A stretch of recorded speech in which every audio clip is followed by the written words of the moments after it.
பிரியமானவர்களே, இயேசு கிறிஸ்துவின் இணையற்ற நாமத்தில் உங்களை வாழ்த்துகிறேன். இந்த மன்னாற்றுடைய டெய்லி பாட்காஸ்டை கேட்கிற உங்கள் ஒவ்வொருவரையும் கர்த்தர் ஆசீர்வதிப்பாராக.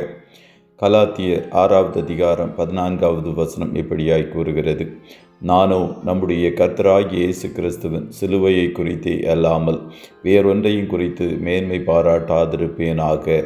அவரால் உலகம் எனக்கு சிலுவையில் அறையுண்டிருக்கிறது, நானும் உலகத்திற்கு சிலுவையில் அறையுண்டிருக்கிறேன் என்பதாக. சிலுவையை குறித்தே மேன்மை பாராட்டுவேன். I will post only in the cross என்ற தலைப்பின் கீழ் இன்றைய மன்னாவை தியானிக்கப் போகிறோம்.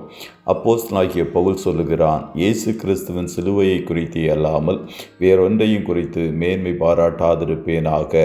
பவுல் மேன்மை பாராட்ட அநேக காரியங்கள் இருந்தது. அவனை குறித்து அவன் மேன்மை பாராட்ட வேண்டுமென்றால் அநேக காரியங்களை குறித்து மேன்மை பாராட்டி இருக்கலாம். காரணம், அவன் புதிய ஏற்பாட்டில் 13 நிருபங்களை எழுதியவன்.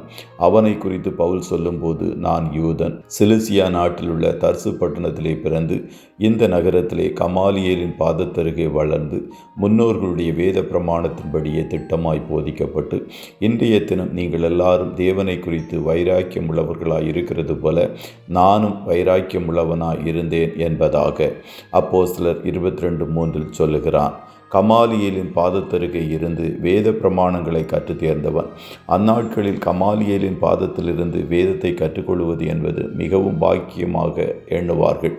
அப்படியாக வேதத்தை கற்றவன், உயரிய படிப்பை படித்தவன், சொந்தமாக வேலை செய்து ஊழியங்களை செய்து வந்தவன், யூதருக்கு யூதன், நியாயப்பிரமாணத்திற்கு கீழ்ப்பட்டவன், கிறிஸ்துவின் பிரமாணத்திற்குள்ளானவனாய் இருக்கிறேன் என்றவன், பலவீனருக்கு பலவீனனை போலானேன். இப்படிப்பட்ட மிகப்பெரிய அப்போஸ்தலனாகிய பவுல் சொல்லுகிறான், நான் மேன்மை பாராட்ட ஒரே ஒரு காரியம்தான் இருக்கிறது.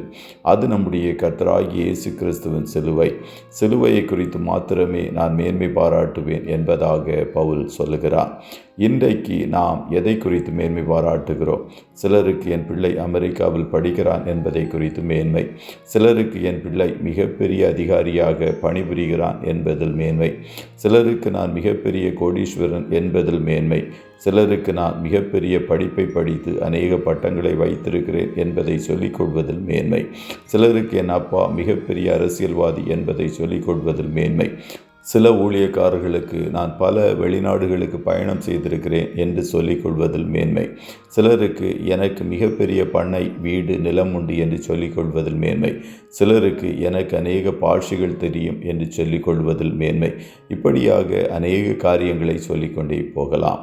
ஆனால் கர்த்தருடைய பிள்ளைகளாகிய நாம் ஒவ்வொருவரும் மேன்மை பாராட்ட ஒரே ஒரு காரியம் மாத்திரம் இருக்கிறது என்பதை நன்றாக புரிந்து கொள்ள வேண்டும். அது நம்முடைய கர்த்தராகிய இயேசு கிறிஸ்துவின் சிலுவையை குறித்து மாத்திரமே மேன்மை பாராட்டுகிறவர்களாக இருக்க வேண்டும். சிலுவை கெட்டுப்போகிறவர்களுக்கு பைத்தியம், ரட்சிக்கப்படுகிற நமக்கோ அது தேவ பலனாய் இருக்கிறது. ஆகையால் தான் பவுல் சொல்லுகிறான், நாங்களோ சிலுவையில் அறையப்பட்ட கிறிஸ்துவை பிரசங்கிக்கிறோம் என்பதாக. இன்றிலிருந்து ஒரு தீர்மானம் எடுங்கள், நான் சிலுவையை குறித்தே அல்லாமல் வேறொன்றை குறித்தும் மேன்மை பாராட்டாதிருப்பேனாக என்பதாக.